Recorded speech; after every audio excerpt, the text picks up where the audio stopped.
So Democrats have been perfectly clear.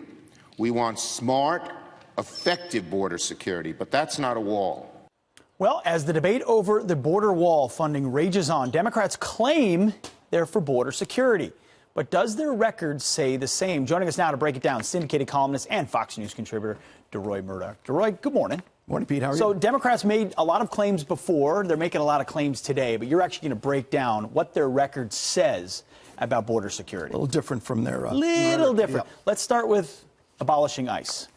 Yeah, this began as a radical idea. Nobody was for this among the Democrats a few months back. And then Alexandria Ocasio-Cortez won her Democrat primary against Joe Crowley out in Queens. And all of a sudden, that week, Democrats jumped on board. And suddenly this became kind of a standard talking point for Democrats and something which the Democrat Party seems to support. So removing the agency that is in charge of internal enforcement. Yeah, and how they'll enforce things after that, who really knows? Good question. How about Kate's Law? And then Kate's Law, this basically was in response to this very tragic killing of Kate Steinle out in San Francisco by Jose Zarate. He was an illegal alien who was deported 5 times, 7 felony convictions, came back into the United States, shot her, and this law basically would make it possible to throw in jail people who've been deported and come back in the United States. Republicans supported that 233-1. Democrats opposed it 24-166. So you have 166 Democrats saying if you break back into a country after being deported, let's not bother. Basically, coming back in again illegal a second time is not illegal. Is effectively what Democrats are saying. Right. All right. Related to this next topic, sanctuary cities and the funding of them. We have many sanctuary cities, or I like to call them fugitive cities. Sanctuary is a very warm, positive term. I call them fugitive cities because these many locations, 31 cities, 6 sanctuary states, basically protect people who are essentially fugitives from justice. I call them fugitive states, fugitive cities, and so on. And in these jurisdictions, usually run by liberal Democrats, you've got people who are criminal aliens.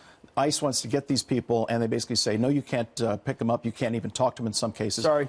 And then people run out and go and commit more crimes, such as this unfortunate and tragic shooting of Officer Singh a few days ago. All right. Yeah. There's an act related to the removal of gang members that they have not supported as well. Why? Exactly. Very simply, what this law would say is that if you're a gang member, people at U.S. embassies and consulates around the world can say, sorry, we know you're in a gang. You can't come to the United States.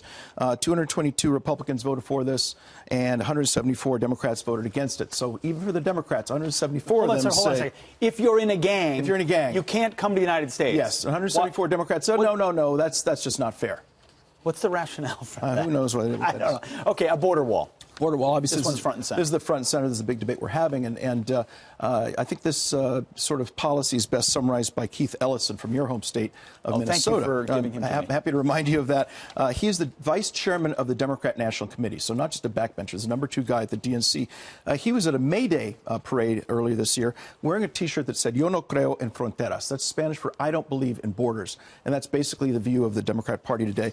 177 Democrats in the House voted against the funding for the border wall. Only one person in the Senate did, and that was... no, it's clear. I mean, that was Doug Jones of Alabama. You laid out, if you want to abolish ICE, not deport criminals, give people sanctuary or refugee, as you said, or what would you call it? Fugitive cities, yes. You want to let gang members come into the country, and you don't want a border wall. That's not a very coherent policy. Not very coherent, not very very effective either. You're a coherent man. Thank you very much. And much. effective. DeRoy Murdock, thank you very much for being here. Appreciate it. Good stuff.